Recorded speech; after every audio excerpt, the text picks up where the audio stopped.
Support for Elwood City Limits is brought to you by Facebook, Facebook.com/Elwood City Limits, Twitter, @ECL Podcast, Tumblr, ElwoodCityLimits.tumblr.com, and Gmail. ElwoodCityLimits@gmail.com. And from listeners like you. Thank you.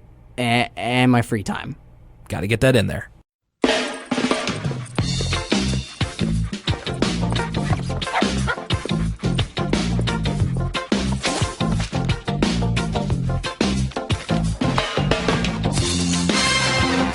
Will, I have some bad news. Uh-oh. Bad news. I know this is the Elwood City Limits, the episodic Arthur podcast. We usually watch an episode of Arthur and talk about it. But I wasn't able to watch an episode this week because I looked directly at the eclipse. No! And Oh, so no! now I'm completely blind. Oh. So I was able to listen to this episode and kind of infer the rest through context clues. But I don't think I'll be watching Arthur or pretty much anything else ever again. Oh man, that's awful. Now you're gonna have to get Cortana to help you all around your laptop, and I mean, to say nothing of driving to work and getting groceries. And well, I mean, what was the last thing you saw? I mean, what was the last thing you got a good gander at before you decided to look at the sun? It was the price of those glasses that you're supposed to buy.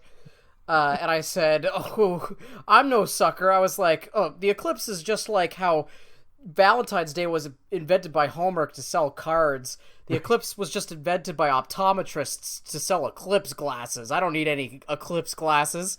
And, well, that was my downfall because now I can't see. That went from galactic brain thinking to, the most tragic outcome we could have imagined. Well, Lucas, all you need to do is be able to hear the sound of my voice, just as our listeners are as well for this latest episode of Elwood City Limits. My name is Will Young, and unfortunately, my blinded by the light co-host is Lucas Mancini. Wait, I think it's coming back to me now. I can see my notes in front of me. It's a miracle. The scales are falling from your eyes there on the way to the Damascus that is this podcast. Okay, Lucas, we've got ourselves a couple of emails this week. Are you ready to get into them? Let's get on with it. Okay, so our first one comes from our buddy Josias from New Jersey. He asks, if you had infinite money, resources, and time, and you were asked to write and direct a new Arthur movie, what would it be? The only limit is that it obviously still needs to be a kid's movie. Now we're talking potential directors here. We're talking actors. I feel like a couple of times we have actually started the cast for the live-action Arthur movie. But so it is live action, because for a second I was just... I thought Josias was asking us to make a, like, Rugrats do Paris style, or should I say, Recess the movie, which has been a topic of yeah, exactly. Yeah, I think it could be either or. You could do a really slam bang animated movie, and get some celebrity voices for that if you wanted to. I think that would probably be the way to go, because I feel like doing the live action Arthur movie might have a chance of alienating the core audience. No, it could be a little bit grotesque, like live-action Cat in the Hat or something. Or if you did it in like a sort of like an indie Wes Anderson type of way. I was just gonna say like an adult like live-action Arthur, where it's just like normal people but they have ears, like animal ears. Yeah, I mean it's or it could end up looking like the live-action. I mean, I'm just thinking this now because I've been watching it recently, like BoJack Horseman, where there's like all kinds of... Now, you want to talk about a show that really blurs the line between animals and funny animals. It's BoJack Horseman. I'm glad that we're keeping the funny animal thread going. I think that, and I'm seeing it crop up a lot of places, too. Ever since you said funny animals, like I watched a Disney cartoon recently, and that was on my mind. BoJack Horseman, same thing. So I think that's probably something that's going to stick with me for a very, very long time. So the Arthur movie, bit of a longer form question. Lucas, if you or I think of anything as we record this podcast, let me know. I'd love to hear kind of more of your producer's notes for this prospective movie. I'll say this. Let's cast Idris Elba as Arthur. And let's cast Ed Norton as Buster. That's all I got so far. Okay. Ed Norton, I think, it's almost a little too intense to be Buster. He's not exactly good at being. I mean, hey, straight up, this is a very intense first casting for Arthur. So we're really getting into the adult problems of it all. How about yourself, Will? Anything? Not off the top of my head. I feel like this is the time where I should know more young actors in their 20s. I feel like that would be the role to fill, and then, or you could do like the Big Chill Arthur style. Oh man, maybe about less serious subject matter though. Yeah, absolutely. If there's anything else, I will try and think of it. Josiah also asks, who would win the fight, Arthur or Doug Funny from Nickelodeon's Doug? Well, I feel like Arthur's got a lot more punching experience, as we're going to figure out in later Arthur episodes. Yeah. And I don't think I've ever seen Doug Funny punch anybody, so I'm going to give it to Arthur. Right, unless Doug is in his Quail Man persona, then Arthur better watch out. We also got an email here from Leanne. Hi, guys. My name is Leanne. I'm 23 years old. I'm from New Brunswick. Oh, hey! As a fellow Maritimer, when I found that you guys were from Nova Scotia, when I started listening back a few months ago, I got really excited. Leanne found out about our podcast from the popular Arthur-themed Tumblr page, Out of Context Arthur, which I check every day. If you've not heard of the page, it's really worth looking at. I agree. Check out Out of Context Arthur on Tumblr after you're done looking at our Tumblr page. Shout out, gang, gang. Yeah, some very nice words about the podcast. She also says that she wants to agree with you, Lucas. She said that Prunella is one of her least favorite characters. That's our anti-Prunella brigade marches on. She does get more developed as a character later on in the series, but I'm still not a huge fan of hers. As a last and final note, I just want to add that some of my favorite episodes of Arthur include April 9th, The Blizzard, The Rat Who Came to Dinner, Arthur and the Big Riddle featuring Alex Trebek, and Sleep No More. I actually remember all of those episodes, and I look very much forward to talking about them, hopefully sooner rather than later. Leanne, thanks so much for that one. Also, I can't believe this took me that long. I didn't realize that anonymous asks were disabled on elwoodcitylimits.tumblr.com. So I put that up in case you don't want to put your identity out there, but you want to ask us a question. We got this anonymous question, and I knew I had to ask you, Lucas. What kind of animal would Guy Fieri be in the Arthur universe? A giraffe. Why giraffe? I don't know. Its color palette's similar to the color palette of his hair. Okay. So it's the first thing that came to mind. I'm trying to figure out which animal is the most fuego. Oh, also a giraffe's got a really big tongue, much like Guy Fieri's tongue, when he's about to take a bite into whatever he eats in Flavortown. I was thinking my personal answer was a bunny because he kind of has a bit of a kindred spirit in Buster. That's true. He's almost like Buster fully realized as an adult. Buster and Guy Fieri both have a tourist visa to Flavortown, which they visit often, so it makes sense. Okay, so let's get into our pair of stories today, and this first one is definitely going to left me with a lot of talking points, and I hope it does the same for us too. It's Arthur's faraway friend. I'm going to say probably one of the most exciting openings and dramatic openings to an Arthur episode that we've had so far. And it's a through line from the last episode. They were finishing off the last episode talking about Robin Hood, Buster's supposed first book he ever finished. And so that's what kicks off this episode. It's cool to watch them in order and see that through line. Yeah, that's right. It is kind of that vaunted continuity that we talked about earlier, or I should say in the last episode. Check it out if you haven't yet. But yeah, it's very, very dramatic. Arthur is dressed as Robin Hood, rescuing Pal from a castle keep. And the castle is guarded by just basically clones of Binky, who are the castle guards. And I will say great music in this opening. I thought that the medieval type intrigue music was very reminiscent of like a major film. It sounded really good. Yeah, it's almost Hans Zimmer-esque, and it's very, very like dramatic, more cinematic than we usually hear the Arthur stings be. And of course they are rescued by Friar Buster, who comes in first in like a convertible, and then they kind of snap back to reality. And Arthur says that there were no cars in medieval times, so Buster changes it to a horse-drawn cart. And then I wrote down that Arthur needs to learn how to yes and. Yeah, I mean, props to Buster for thinking outside the box. That's kind of a good thing for kids to be able to do. But Arthur, very much a stickler, doesn't want nobody going off the script in his movie. You'll have to forgive me. I don't exactly remember where the cold opening stops. Actually, I think it might be... That's actually because it's very abrupt. They kind of get away, and it's like a smash cut to... Usually this would be where the scene zooms out and either Arthur addresses the camera or we get some further context about how this is a story they're telling. But it's a really abrupt ending to the opening. And the episode begins with them finishing off reading Robin Hood. They're doing kind of this this tag team reading kind of thing where they're both reading the same time, but then they have to wait for the other person to turn the page when they're done. I've never really done that, and it seems like a really ineffective way to read a book and then communicate with it to your friend. I agree. I wrote down co-op reading seems crappy. Like, I don't know. Reading is a very like individual, independent activity.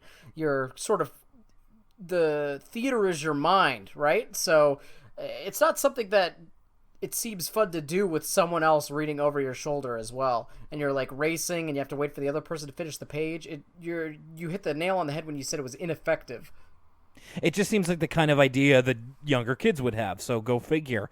And then they get to the end of the book, and since it is Robin Hood, I mean, Arthur and Buster are kind of wondering what kind of great adventures that they had after the book was over. And hey, spoilers for anybody who hasn't read the book Robin Hood, but he dies at the end.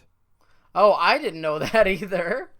Well, see, when I was younger, there were these chapter books that were basically... very, very simple versions of classic literature. It was like, I had one for Tom Sawyer, Robin Hood. There were other ones for like 20,000 Leagues Under the Sea, Moby Dick, just for kind of a lower reading level. And yeah, totally. Robin Hood dies at the end. He gets poisoned, I think. Does Russell Crowe die in the movie? Now that I can't tell you because that's probably playing a bit fast and loose with the old Robin Hood lore. Also, require me to watch that movie, which, no thank you. So Arthur and Buster decide that instead of, wondering what they are going to do, they decide to write their own story, which I think is actually a really cool idea and kind of inspired me as a kid. I remember, I didn't actually write anything because, well, that would require me to do something. But they decided to write their own book about the continuing adventures of Robin Hood, or perhaps Arthur Hood, and Friar Buster. So immediately they start to imagine it in front of them. There's like brigands attacking the treehouse. There's several of them on hang gliders. And again, they're all Binky. I want to point that out, that like if there's ever an antagonist in their imaginations, it is always Binky for some reason. Yeah, it's like Binky or like the rye bread version of Binky. You ever have those like bits and bytes where it's like there's a regular kind of chip and then there's a rye bread version of that chip. It's like the same thing. I see what you mean. And a couple of them are even riding an Apatosaurus, which doesn't seem to be... I think is one of the more docile dinosaurs, but we'll let them have their fun. And then they kind of move over to the library where they continue to really excitedly are writing their book. And again, I think it's a really neat idea. They continue on. Arthur wrote an entire new chapter of the book overnight when he gets to school the next day, and he goes to his regular desk with with Buster, Francine, and Brain, and everybody's looking really sad. And Arthur is kind of clueless as to why that is. Buster says he's going to go stay with his dad, which seems to be Sorry, go ahead. This is such a like the way this scene is framed and the implications of this scene is not like something we've seen in an Arthur episode before. Like, it's really got the feeling of, it's got more in common with a show like The OC or something. Like, there's a gravitas to this moment of like, everybody besides Arthur, because he's not in the know, is very serious, and especially the way Buster delivers the line, I'm going to go stay with my dad for a while. Usually, Arthur is like one of those shows where all the characters are pretty much where we left them in the previous episode every time. It's something the Simpsons plays with and jokes about all the time. And so it's interesting for something to happen in an episode, not since the introduction of Pal has something happened in an episode that has such lasting implications. Yeah, it's not quite life and death, but it is treated very seriously, albeit with one big caveat, and we'll get into that in just a little bit here.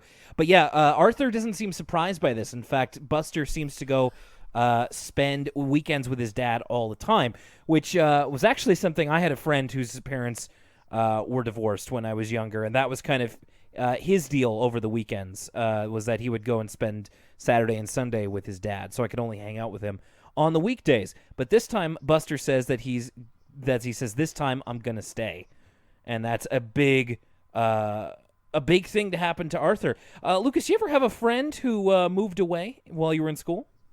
No, I don't think so. I had people I had I knew kind of ancillary.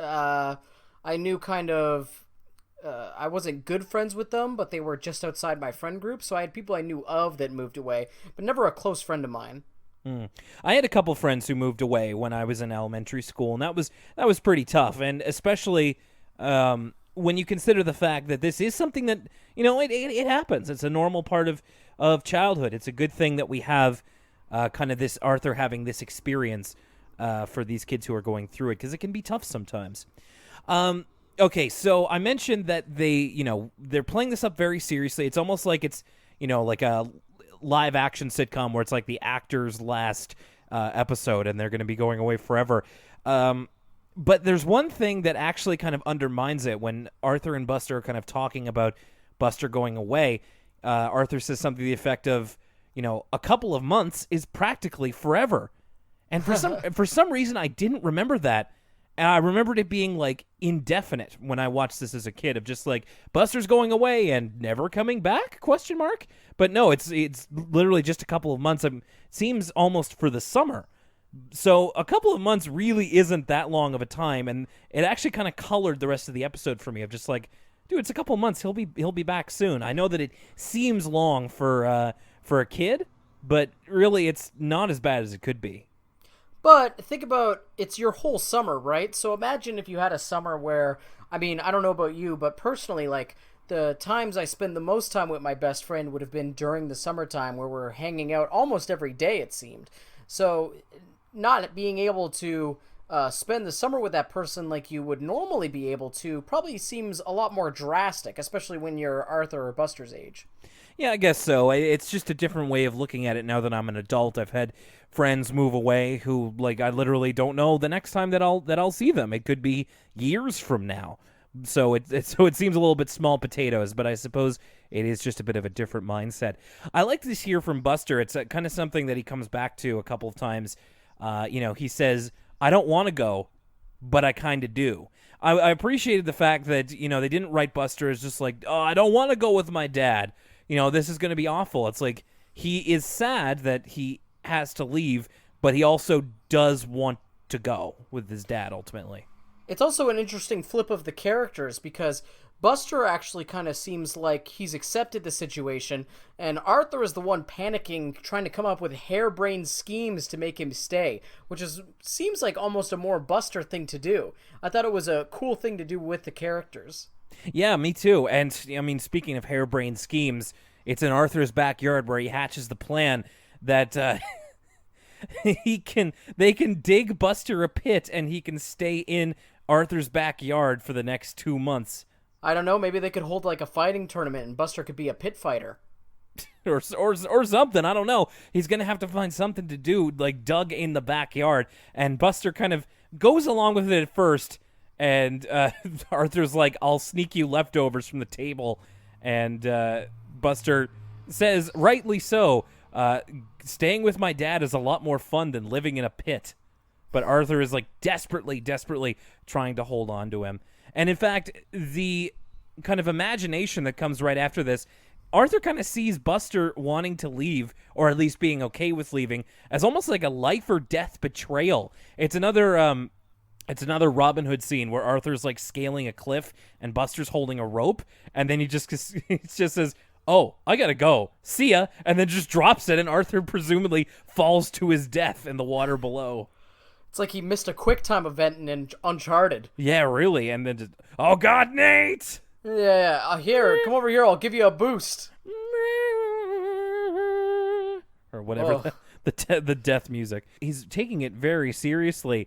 In fact, he's talking with later to Francine, but basically to Sue Ellen when they're on the playground. Arthur's very despondent at this point. There's a point at home where he doesn't want to eat dinner, and DW's like, "Can I eat his dessert?" That kind Arthur says to Sue Ellen, he goes, "He could have stayed and lived in a pit, but he said no." What does that which tell I thought you? Was funny. Which I thought was funny. He was like, he had a perfectly good pit. I don't understand. Yeah, and it's just like, what does that tell you? He doesn't want anything to do with me. He doesn't want to live in my pit, so he's basically dead to me.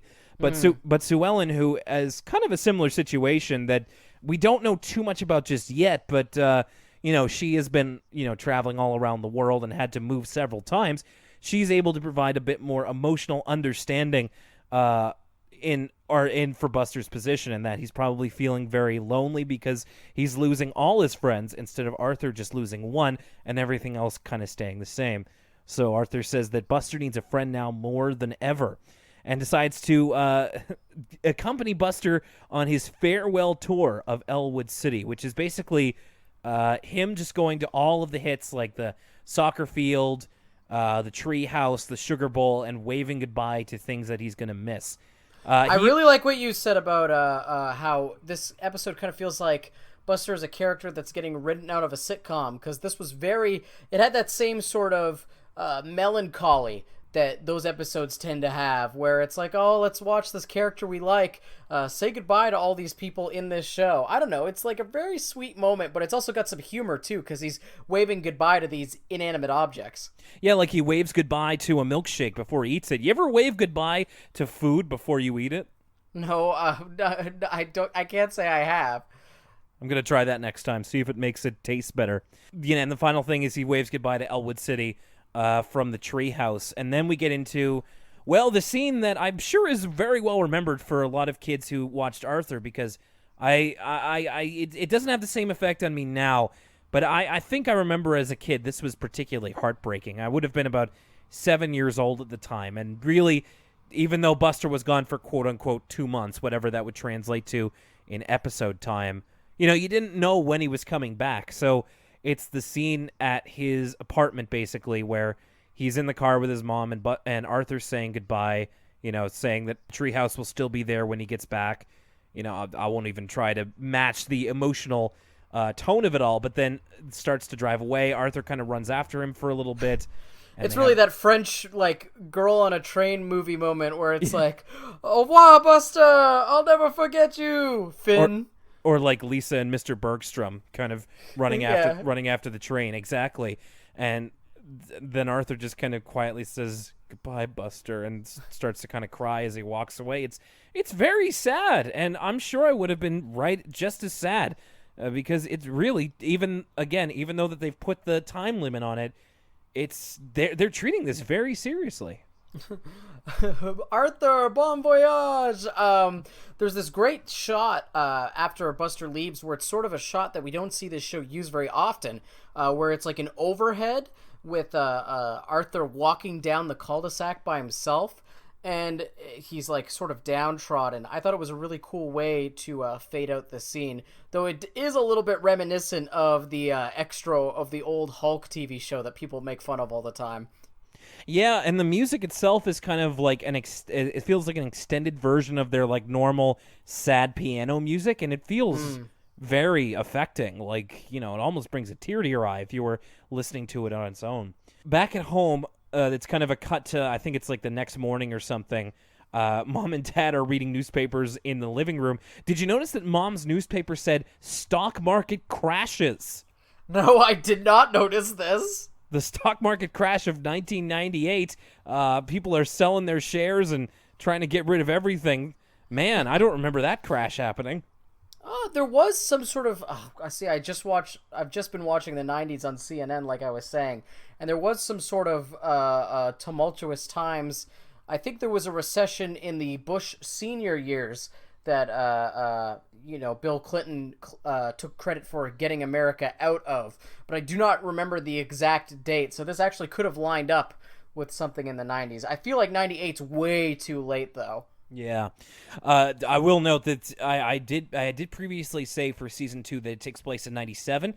There is a bit of a jump. I feel like it was actually maybe this episode or the episode previous where where it was released in 1997, about maybe half the season, and then the other half is in like spring 1998. So that's where we're into right now in terms of real life airing. Yeah, Arthur runs downstairs and realizes that he forgot to give Buster the pages to his book, and is still really dejected that Buster's gone. In fact, he's so dejected that he's almost treating it like Buster's dead in a way. Like, I'm sorry to laugh, but like it's so ridiculous. Like in the next scene where he's playing hockey, and then we get this weird Star Wars reference that kind of comes out of nowhere, and like I feel like they wanted to put it in, but they didn't have a payoff for it. Because we have Arthur see the ghost of Buster, and it's very much reminiscent of the ghost of Obi-Wan from Star Wars. And he even tells Arthur to use the Force. Arthur goes, "What does that mean?" And Buster goes, "I don't know. I thought it'd be funny," and then disappears. So it's like, what was the point of that? Yeah, really. I say that because not only is there like a Force ghost, but like he calls Francine, or Francine calls him, just like, "Want to go to the Sugar Bowl?" And he's just like, "Sure, I'll just call Buster and see if he wants to go." Oh, I forgot. It's really like it almost feels like when you lose somebody close to you, or like, geez, I mean, I guess I wouldn't really know, but it seems a little bit more serious at times than he's just moved away for a couple of months. Arthur goes to Buster's house to visit Bitsy, actually, to see if he can mail Buster a letter. He needs the address, and it's been said before, and it was said, I believe, earlier in this episode, but Buster's dad is a pilot. So even though Arthur can send him a letter to his address, he won't get it for a long time because they're going to be flying all over the world during Buster's travels. Did Bitsy's voice actress change? She seems less annoying. Yeah, I think so. I'm pretty sure that she did get a new voice actor. She seems a lot more normal and a lot less more manic. of a person. Yeah, a lot less of like a mom stereotype, and she seems more of a character. In fact, she comforts Arthur here. She says, "I miss him too, but he's not gone forever," which actually followed up in immediately we cut to the Reed house, and Arthur's just, "He's gone forever. I know it." But there is a bit of silver lining, because a package came in the mail for Arthur, and he immediately recognizes it's from Buster, because as Arthur says, he always spells Reed wrong. He can read all right, but he can't write Reed. Arthur's name spelled R-I-E-D instead of R-E-A-D, the normal way to spell it. Which is the first of two Who's on First style jokes in this episode. So it's a couple of landmarks where where Buster has been already, and the next chapter for their adventure book. And he says he's going to places like Paris, New York, and Walla Walla. And that's where DW comes through with the second Who's on First joke, where she goes, "Walla Walla, where's Walla Walla? What's Walla Walla?" Yeah, so they had to get a couple of very quick DW zingers in this episode. She's not very much around to speak of. Walla? Walla? Where's Walla? Walla? What's it, the Walla with the Walla? Who said I lived up at Abuja? Who said I got laid out of Adabuji? Say what? What? Come again? Yeah. Wait, what did you say? What'd you say? And we get a couple of snapshots of scenes from their new book where clearly we're getting into very much fan fiction territory with Arthur and Buster. Yeah. Like it seems like in Buster's absence, Arthur started them up a fanfiction.net account. Yeah, it's a little bit of creative license, because the first thing is they are flying over Mount Rushmore in what looks to be the helicopter from Far Cry 4. There's just a little dinky one. I don't know what those ones are called. The ones that are like one person. Yeah. Small motor, yeah. There's like them climbing up the Empire State Building on suction cups, and there's a dinosaur at the top of it, a la King Kong. There's one where they are going on a ski lift, which kind of reminded me of Resident Evil 4. And then the final one is them in a chocolate factory as the Binky Stooges kind of pop out of the chocolate vat. And Which I loved this because Arthur's like, we have to save the tourists. And then Buster goes, and the chocolate. Of course. And just the idea of, like, Robin Hood interacting with tourists is just funny to me. And especially because, like, when the Binkies pop out of the chocolate, they're still dressed in their, like, Robin Hood Kingsguard gear. Yeah, they are like the whole time. It really never changes. It doesn't exactly modernize, but so are they. They're still dressed as Arthur Hood and Friar Buster. And the episode ends actually on a very positive note, which I absolutely think was the right way to go. Arthur is putting up pictures that Buster took at all the places that he went. And he's saying that he's okay if Buster doesn't come back immediately because there's still a lot of places that he has to go to. And he wants Buster to have as many adventures as they can so he can have fun and so that they can keep up the writing on their adventure book. Right before that, we get the introduction of Buster's dad in his first line. We have a quick cutaway to Paris, where Buster and his dad are sort of reenacting the end of The Dark Knight Returns. It's almost a shot-for-shot remake of that scene. Not quite, but still. And we hear Buster's dad, who's got a very masculine, I am a father, I am a pilot voice. He just says, that sounds fun. But yeah, in the clearly adult voice, Buster asks him, where are the sewers? So that Arthur can write a bit about that. But you know what? I didn't even consider The Dark Knight Rises, but it is very much like a... Right, The Dark Knight Rises, that's what it's called, sorry. Yeah, no, you got it right, I think. One day, Buster. I hope to find you in a cafe in Paris. And I won't say anything to you. You won't say anything to me. We'll just nod, and I'll know that you're happy. So glad you thought that. All right, so that's Arthur's faraway friend. And now, a word from us kids. And now, a word from us kids.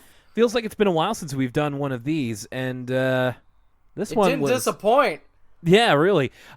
So the kids, just like Arthur and Buster writing stories, they're writing their own stories. So it's a classroom group of kids, and they're each writing one line and making up a story. So there's 4 or 5 of them in a group. So there's 4 stories. Did you write down the notes for any of them, Will? I wrote down a couple, but I didn't... I'll let you go through them, and then I'll tell you which one was my favorite, and we'll see if our opinions match up. Because I certainly think that one rose above the rest. Well, I'm afraid I didn't actually write down what each of them were, so I'm gonna have a little trouble remembering. There was one about a pig, right? That was the first one about a pig that was gifted to someone and then was given away, and then their uncle won a competition with it. Right. There was, I think it was this little girl bought a pig, and then the next kid's line was, she hated that pig. And speaking of somebody needing to yes and, it's this kid who said she hated that pig. There's no story consistency here, man. Come on. Yes and. She got it and she loved it. Why would she get it if she hated it? Yeah, a lot of these stories kind of get derailed very quickly. And I mean, again, I don't mean to be critical of these kids, but I mean, come on. There was one about I think a character named Flabba.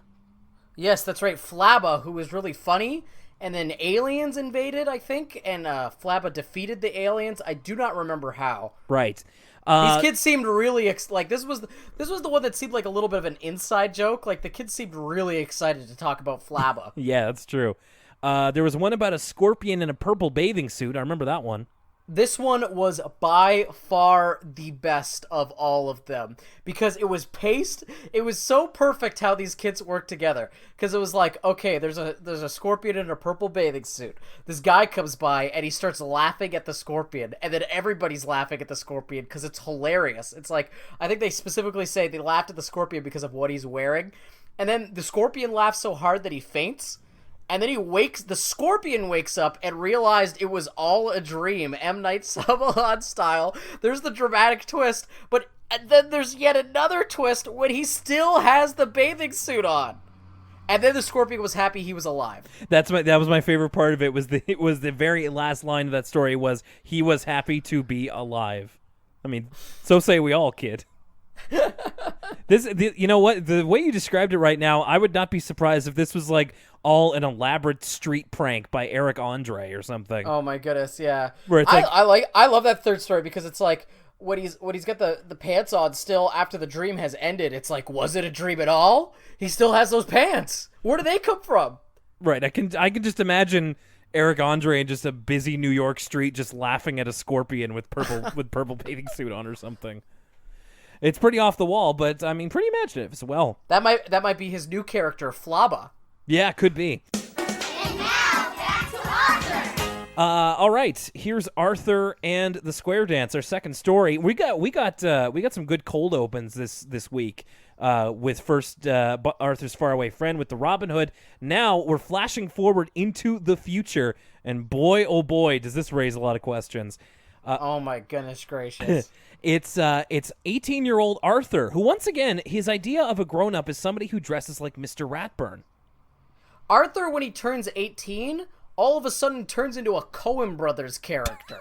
You know what I mean? Like, he's like, it's the prototypical, like, character in a Coen Brothers movie that has a big office and a bunch of weird tics and like it's very... things they do. They have a bunch of weird tics and like, what's the word? They're very idiosyncratic.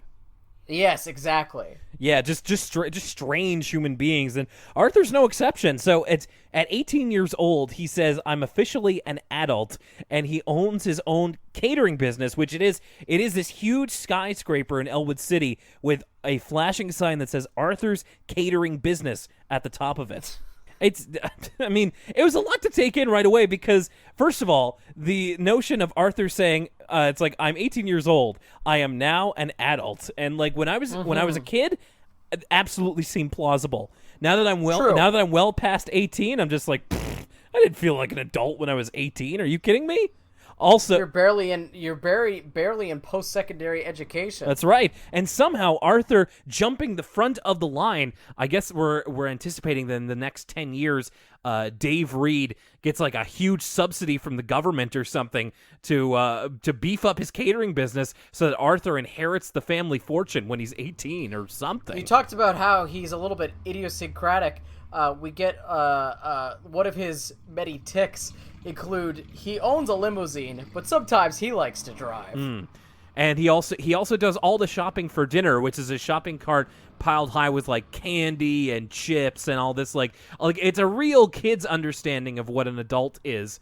And boy, oh boy, is that no truer. Again, I remind you, Arthur is 18 years old. He is living in what appears to be his parents' house still, but it seems to be his because it has a gate, a monogrammed golden gate at the front of it. And 18-year-old Arthur has a 4-year-old son who looks just like him. And also has his voice actor, who says, what does he say? He's like, "Welcome home, Daddy." It's a really funny moment. Hi, Daddy. I love you. Yeah, that's what it is. It's so over the top. So, of course, this is not meant to be, scrutinized to the level that we're going to, but... So, if... Oh, boy. I don't want to get into the mechanics of this too much for our younger viewers, but all I'm saying is that Arthur would have had this kid when he was 14 or something like that. So, not bad for a teenage father to be the president of his own company just 4 years later. Very successful. Yeah.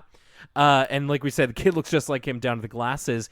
And then the kid says, "Mom, Daddy's home." And then Arthur's like, "Mom?" Because of course he's putting on That's right. He's putting on the "I'm officially an adult," so that he has to drop the voice a little bit. And it turns out Mom is Francine, who kind of greets him in kind of a stereotypical way of just like, "Hi, honey. How about a hug and a big kiss?" And she's wearing like the adult high-waisted jeans. Mom jeans. Yeah, she's wearing like the adult version of the clothes that she wears normally. It's like a red kind of shirt, like button-up shirt and mom jeans. And, of course, Arthur's completely shocked to see her because he doesn't quite know how that part of adult living works.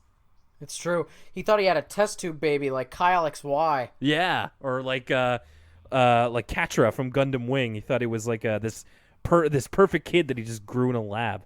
Was Kyle XY a test tube baby?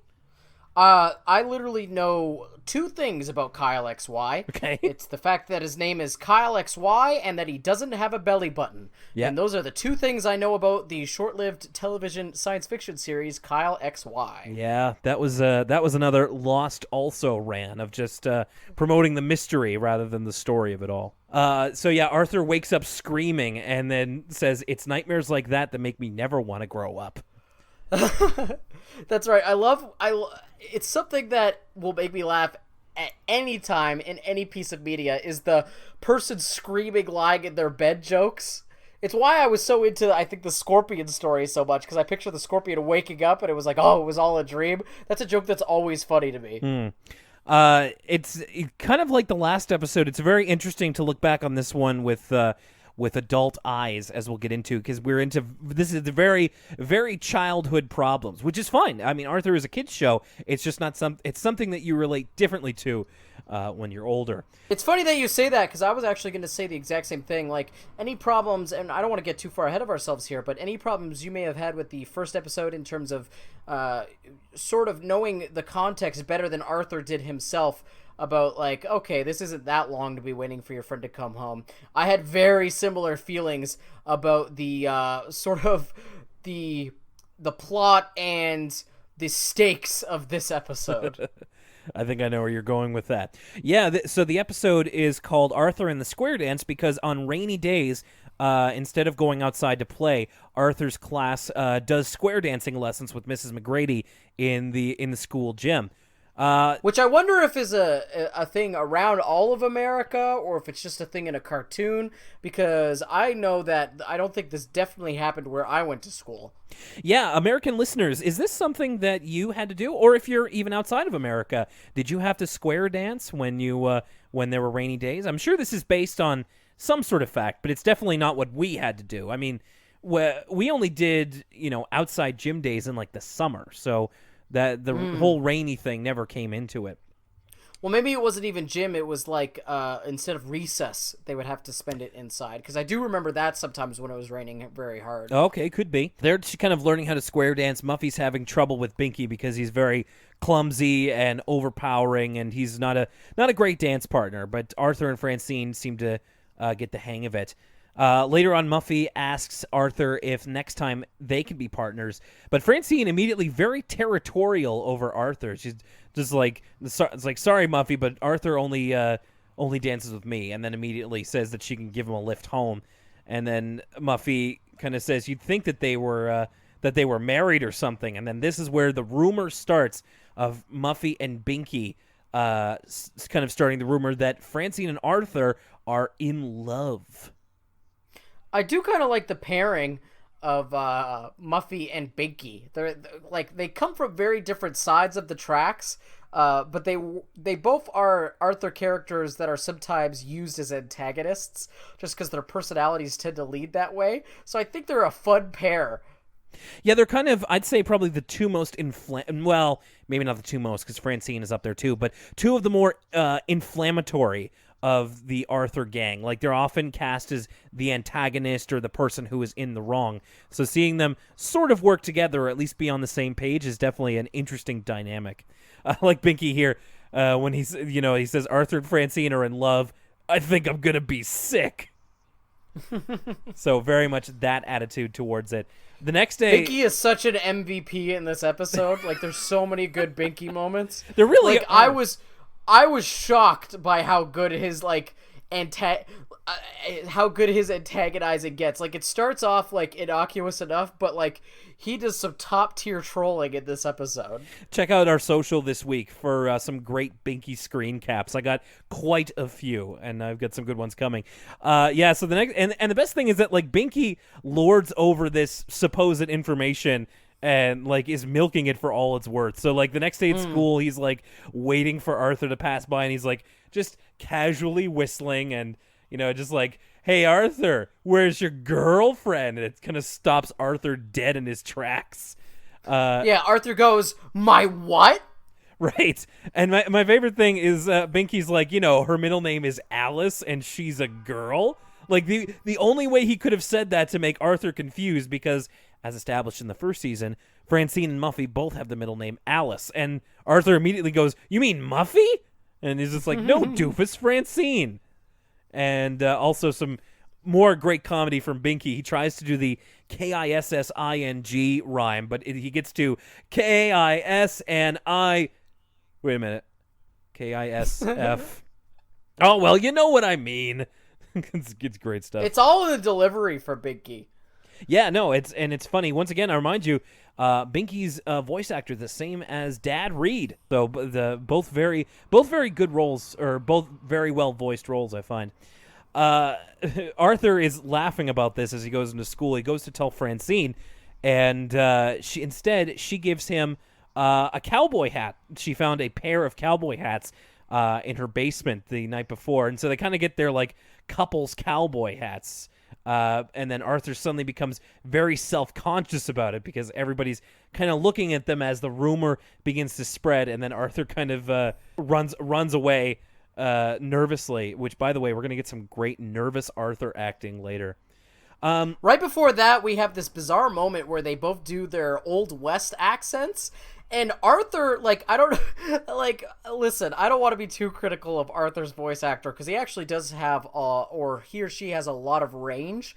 We get some really great acting from them throughout the entire series. But there's this weird moment where I don't know if the actor is capable of doing Arthur's voice and a country west accent at the same time, because it just turns into like an adult man's voice when he does the country western accent. He's like, well, I don't mind if I do, partner. It doesn't sound like the Arthur voice doing the accent. It just sounds like a completely different voice entirely. Well, it was a younger actor doing Arthur's voice. I don't think he was like 8 years old or something, but might have been in the range. Michael Yarmish, who also acted in a couple of other things like on YTV. But yeah, he does really have to drop it. I'll be right proud, man. Yeah, like it doesn't sound like Arthur. It kind of sounds a little bit like he's putting on his Hank Hill voice. I gotta say, I feel like this could be something that maybe other podcasts would have talked about sooner. Arthur and Francine are would you say that they're OTP, right? I think we made this joke before that they were the shipping. Yeah. We were talking about shipping in a very, very early episode. And then I pontificated about the Arthur and Buster, or the Buster and Brain pairs. But I'm not a big shipping guy. It's not something that occupies a lot of my headspace from time to time. So if that's your OTP, I'll leave it to you to make the final decision on that. Sure. And if you have any OTPs, I'd love to hear them. I personally would. Since hey, if you want to send it to us, be our guest. And I'm not saying that we'll read them on the show or anything, but I think that would be fun for me at least to kind of peruse.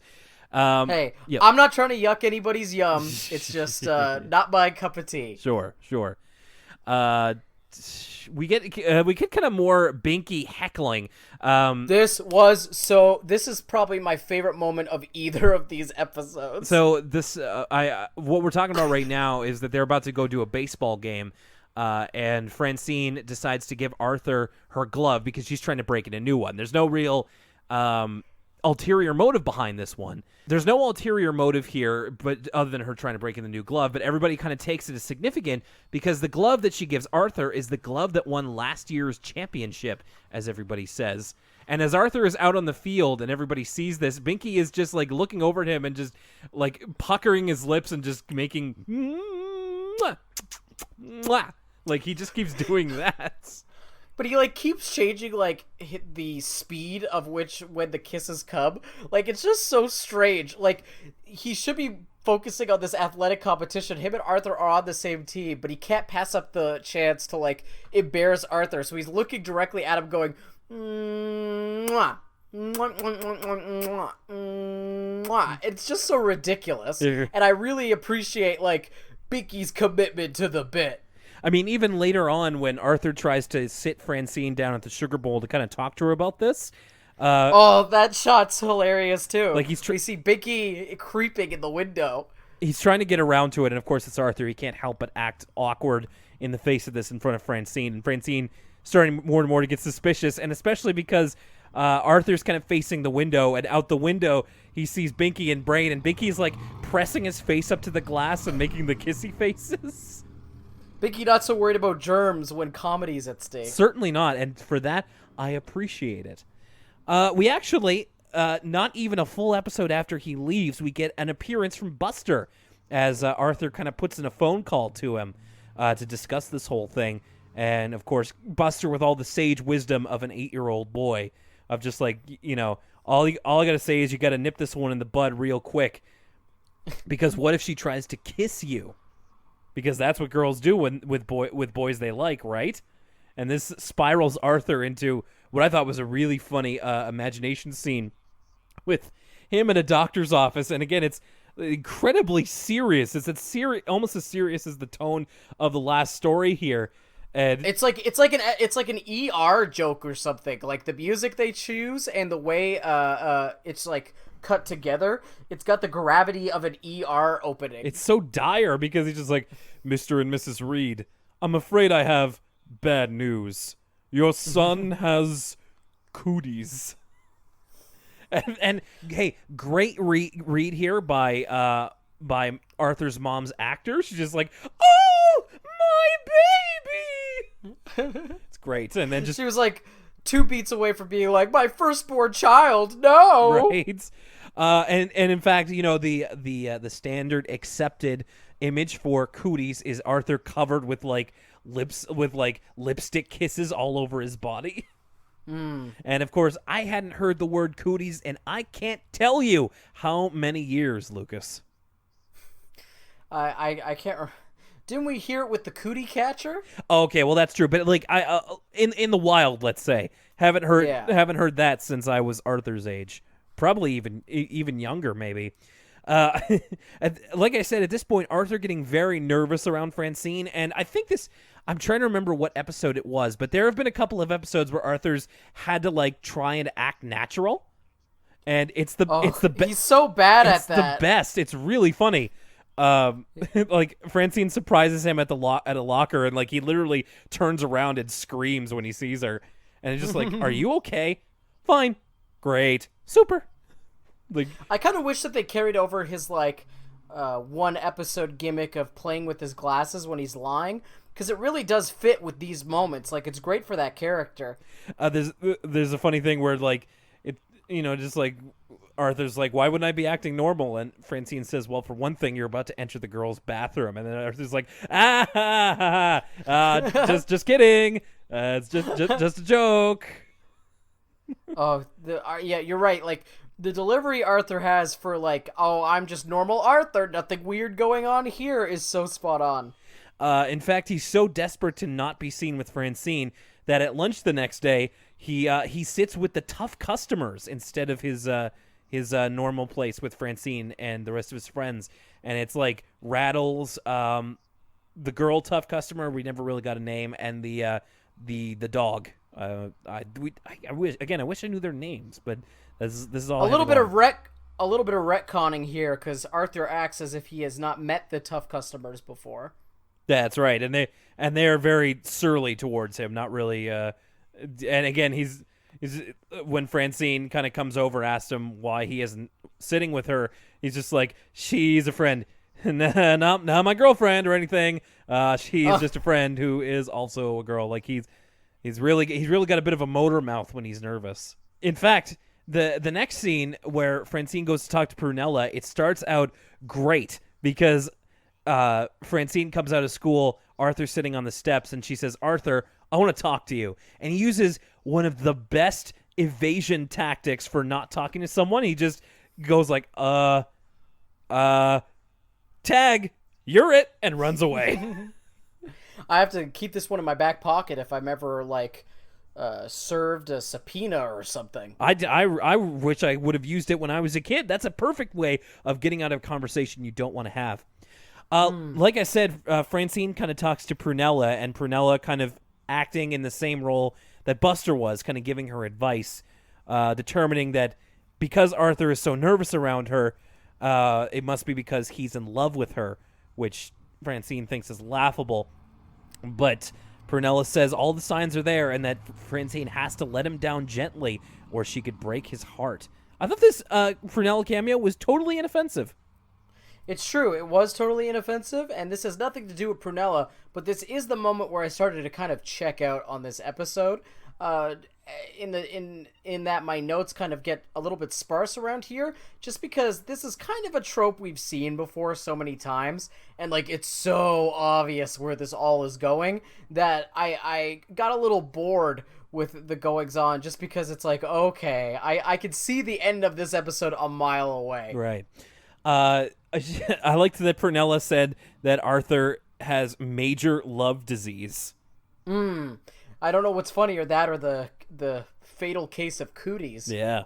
Don't be afraid to catch feelings, Arthur. The next day at lunch, it's a sunny day out, and Arthur and Francine are getting their food, but Mrs. McGrady says that they'll be square dancing that afternoon. And she says when her elbow acts up, that means a storm is coming. And then as soon as she says that, the rain starts. And kind of a strange line here from Mrs. McGrady. She says, "Yep, cat gut don't lie," which I'm guessing that her elbow implant must be made out of cat gut, almost like a violin or something. I missed this completely because I didn't quite understand what she said I didn't quite understand what she meant when she said cat gut. I just assumed that I had misheard something, and so I moved on and tried to infer what she was talking about from context clues, like I said. But is violins made from cat gut? No, okay, you know what? I'm gonna take that back. But I remember. I'm getting my knowledge from TV again. There's an episode of Hannibal where it's like the crime is involving some like violins to some degree. I don't want to describe it too much because it's pretty gory, but I remember, and I think I've heard this elsewhere, that like violin strings are made out of like the gut of some animal. I don't think it's cat, but it's like something gut, like animal gut is a it's a material that you can make things out of, at least in terms of some animals. So I imagine that cat gut must be it. There's two possibilities here. Yeah. One is that cat gut don't lie is just a really famous turn of phrase that we're not familiar with. Or two, and this is a little bit out there, but what kind of animal do you think Mrs. McGrady is? You know, I hadn't... Pointy ears, pink nose. Oh. She's a cat. Oh. And her gut's not lying. No. Or should I say she's a funny cat? You know, I didn't even think of that. I didn't even put any mind to... wow. No, I didn't even think of that. Thank you, Wikipedia. Cat gut is a type of cord that is prepared from the natural fiber found in the walls of animal intestines. Sorry, anybody that finds this particularly gross. Cat gut makers usually use sheep or goat, but occasionally use cattle, hogs, horses, mules, or donkeys. So I don't know why it's called... Oh, it's an abbreviation of cattle gut. Oh. Despite the name, catgut manufacturers do not use cat intestines. Okay. All right. I guess that's on us. Yeah, it really is. I mean, a trip to Wikipedia was all it took, as you hear. But yeah, it is to make the strings on string instruments like violins. So mystery solved, I guess. But I like where you were going with yours. I would have totally bought that if I hadn't looked that up. And finally, we get the big confrontation between Arthur and Francine at the square dance. They've switched partners. Arthur's with Muffy and Francine's with Binky, and it's not going so well. They're just not as naturally good together as Arthur and Francine are. And eventually, they just end up locking hands in like a promenade type move, and then they both just have to explicitly yell at each other, "I'm not in love with you," and.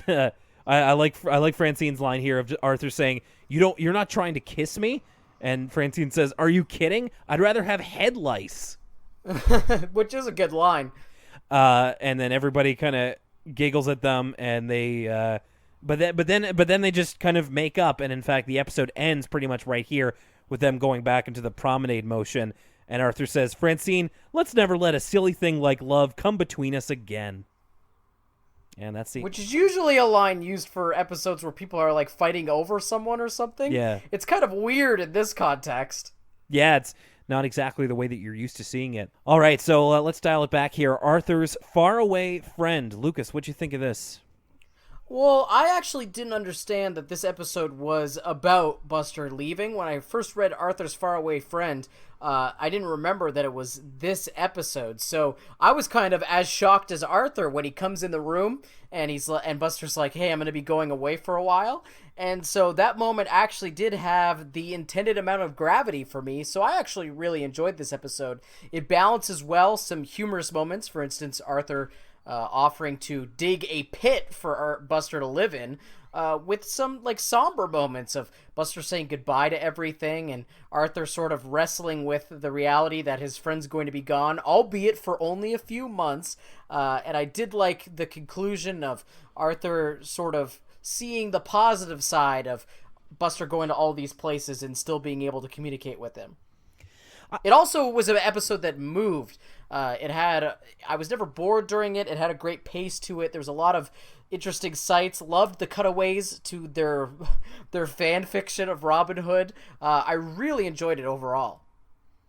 I think it was, again, it's another case of talking about the episode kind of helps me to realize my feelings on it. I think I was too caught up when I was watching it about the fact that, like, oh, they admit that Buster's only going to be gone for a couple of months. And to me, again, as I say, as an adult, it doesn't seem like that big of a deal. But in talking about it, I had to kind of put myself in the shoes of what Arthur's intended audience is. And I think if you kind of leave, in my case, if you leave your feelings to the side about that particular thing, I think it's a pretty strong episode. And I think it's, like I said, good resource for friends who have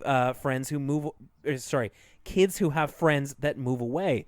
Arthur deals with it in a way that a lot of kids would, and just trying to get them to stay at any cost and being very sad. But again, kind of sees it as a positive thing by the end of the episode, puts a positive spin on it, and I think that that's a really good thing to do.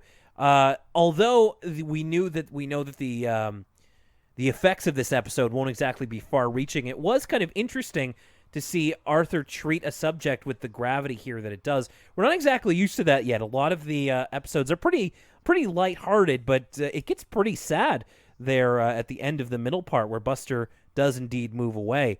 And it's going to be, I mean, unfortunately, aside from a cameo here and there, Buster's not going to be in the rest of this season. He's not a regular character, which I thought was an interesting decision. I wonder if there was something else that kind of necessitated it. I don't know if the voice actor had to, go elsewhere or what have you. But yeah, it's going to be weird not having a bunch of episodes without Buster as a main fixture. It's like I said, not since Pal's introduction. When Pal was first introduced, it was one of the first pieces of continuity in Arthur, because once Pal was there, he was there for all the remaining episodes.